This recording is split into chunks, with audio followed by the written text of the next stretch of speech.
莫看江面平如镜，要看水底万丈深。欢迎来到解密日记，我是超人。在2020年5月26日，也就是昨天，澳门博彩史上权势最大、获利最多、名气最响、在位时间最长，一生中迎娶了4位妻子，有着17位子女，充满了传奇色彩的澳门赌王何鸿燊去世了。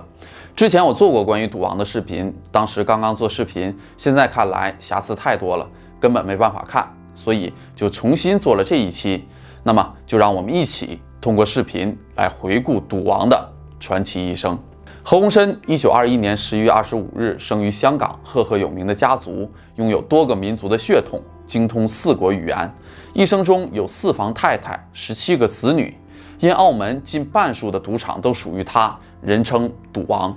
算起来，何鸿燊是没落的富4代，他太爷爷何世文，荷兰人。19世纪来到中国，娶了个中国太太，在香港是个很有声望的人。随后生下了长子何东，成为民国期间香港的首富。次子何福，也就是何鸿燊的爷爷，也是富甲一方，是当时的华商5巨头之一。何鸿燊的父亲何世光是何福的第4个孩子，也是香港的著名富商。在何鸿燊出生时，因为胎盘是白色的，父亲认为这是帝王之相，虽然孩子众多，但从小就对何鸿燊十分的疼爱，还专门为何鸿燊在香港赤柱海边兴建了一栋度假别墅，并用他的英文名字命名。但是何鸿燊豪门公子的生活仅仅维持了13年，父亲何世光炒股被骗，全部家产也都在股票大跌中化为泡影，还欠下了巨额的债务。走投无路的父亲带着哥哥和妹妹逃往越南躲债，从此音讯全无。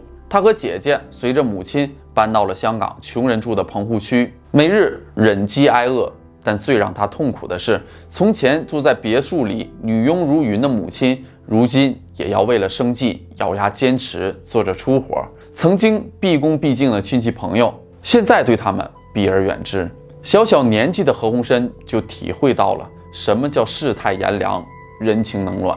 何家破产前，何鸿燊就读于香港最好的学校，是个标准的纨绔子弟，挥金如土，成绩排名倒数。由于学费昂贵，破产后母亲已经负担不起，就对他说：“这个学年又快要结束了，如果你能拿到奖学金，那么明年还可以继续读下去；如果拿不到，妈妈也没有本事再供你读书了，你就干脆退学，出来找个工作赚点钱，还能补贴家用。”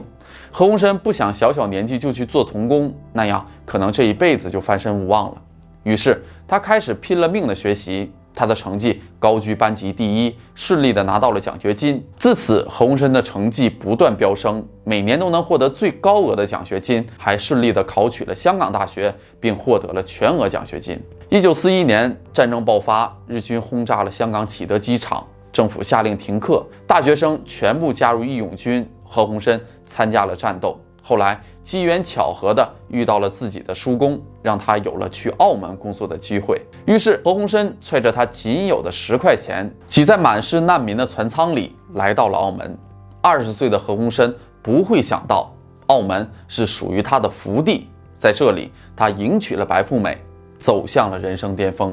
来到了澳门，何鸿燊得到了一份秘书的工作，很快他就展现出了过人的才智。他将公司2000多个商家和客户的电话号码倒背如流，而且他不但精通中文和英文，还自学了日语。没用多久，就成为了公司的主力干将。事业上升的同时，形象气质俱佳的何鸿燊认识了自己的第1位妻子，出生于澳门显赫律师家庭的李婉华。很快，两人便走进婚姻的殿堂。婚后，李婉华动用家族的人脉和关系，全力帮助何鸿燊。就这样，凭借着妻子的帮助与何鸿燊自己的聪明和努力，他的职位一升再升。1943年，何鸿燊从公司分到了100万港元的分红，这也成为了他人生的第1桶金。之后，凭借人脉，他进入了澳门贸易局工作，专门负责物资采购。后来又与人合伙创办了大美洋行，短短2年间，他的财富迅速积累，成为了港澳地区最年轻的大富豪。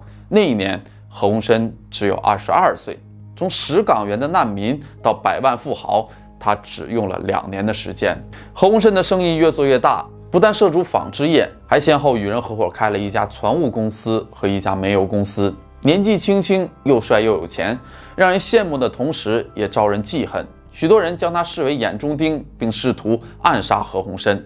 1953年，羽翼未丰的何鸿燊只得离开澳门这个是非之地，暂时回到香港避避风头。回到香港后，何鸿燊与人合办了一家建筑公司，投身房地产业，身家迅速从300万猛增到1000万，成为了当时香港寥寥无几的千万富豪之一。而那时，李嘉诚也才刚刚进入房地产业而已。时间来到1961年，成为香港首屈一指富豪的何鸿燊决定重返澳门，进军暴利的博彩业。为了获得赌场牌照，他为澳门修建了一座现代化码头，以带动旅游业发展，还许诺兴建学校、教堂、公路等等公共设施。一夜之间，何鸿燊从一个低调的香港商人，成为了澳门家喻户晓的知名人士。就这样，1962年1月1日，新花园赌场正式开张。同年获得了澳门赌场专营合约，从此何鸿燊的博彩帝国正式开始。1969年斥资6000多万兴建了普京娱乐场，1990年又在澳门建立皇宫赌场。在此期间，何鸿燊数次投资澳门的公共事业，提振澳门经济。直到2000年，澳门政府决定开放赌权，打破博彩业控制在一人手中的垄断局面。何鸿燊一面和外来公司争抢市场份额，斥巨资修建渔人码头，一面将自己的赌场生意扩展到了越南、柬埔寨、西班牙、澳大利亚等等国家，赚了个盆满钵满，并逐步将业务拓展到了外围、旅游、度假、休闲、会展、表演等等娱乐服务产业。何鸿燊还十分热衷于祖国的公益事业，为医疗、教育、慈善、体育捐助了大量的善款。2003年，何鸿燊得知一位美国的私人收藏家愿意将自己收藏的圆明园12生肖之猪首铜像转让给中国，于是他出资600万人民币将猪首铜像购回，并无偿捐赠给了保利艺术博物馆收藏。2007年，苏富比拍卖行发布消息，将拍卖圆明园遗物马首铜像。何鸿燊又费尽周章，终于让那位台湾收藏家同意公开拍卖前，以6800万港元的价格将铜像转让给了自己。马首也于2019年正式捐赠给了国家文物局。其实，在最近几年，98岁的何鸿燊已经鲜少出现在公众的视野中了，他的传奇经历也越来越少被人提及。人们更关注的是他娶的4房太太和他的17个子女，以及时不时就被放大到新闻头版的财产纷争。赌王第一位原配妻子李婉华，当时只有18岁的富家女李婉华嫁给了21岁的穷小子何鸿燊，是对何鸿燊帮助最大，也是他一生中最爱却也是过得最惨的一位。31岁的李婉华突然患上了结肠炎，切除了胃部，身体一直不好，之后又出了一次车祸，头部严重受创。赌王和李婉华一共生育了1女3男，可不幸的是，唯一的儿子出车祸身亡，女儿因为感情的不和，再加上亲人的离开，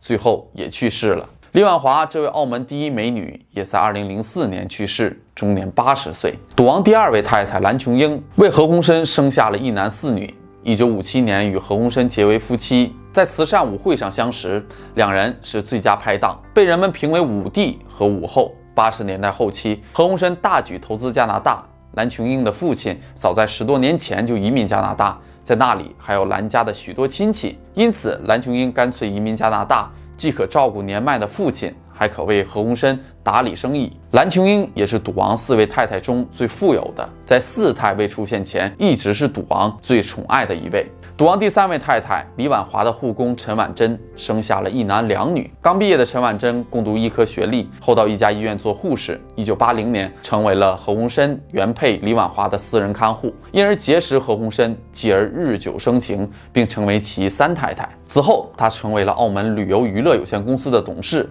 15年，华以11亿美元身家首次跻身福布斯香港50大富豪榜的第46位。赌王4太比自己小39岁的广州姑娘梁安琪。1986年，何鸿燊在一次舞会上认识了第4位太太，之后梁安琪成为何鸿燊的固定舞伴，被安排到何家赌场账房做文员，还开了一家舞蹈学校。1989年，梁安琪正式成为4太太。此后，他在香港、澳门以及内地开设茶餐厅、桑拿浴室、高尔夫球场等等，还担任澳门博彩股份有限公司的董事、承包娱乐场，也曾入选福布斯香港50富豪，以净资产17.5亿美元排行第36位。这位四太太共生下3男2女，而何鸿燊的第一个孙子也是出自这位四太太之子，就是前段时间一直占据各大热搜榜首的何猷君与奚梦瑶之子。在众多子女中，二房长女何超琼是父亲手把手教出来的，能力很强，而且在商道上摸爬滚打了许多年。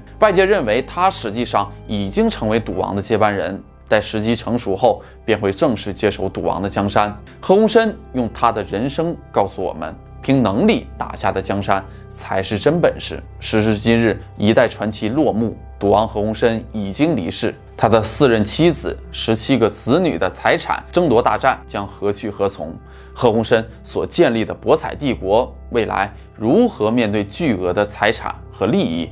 这个庞大的家族能不能和平相处，还需要打上一个大大的问号。好了，这就是这期解密日记的全部内容。我是超人，喜欢的朋友记得点个关注，我们下期再见，拜拜。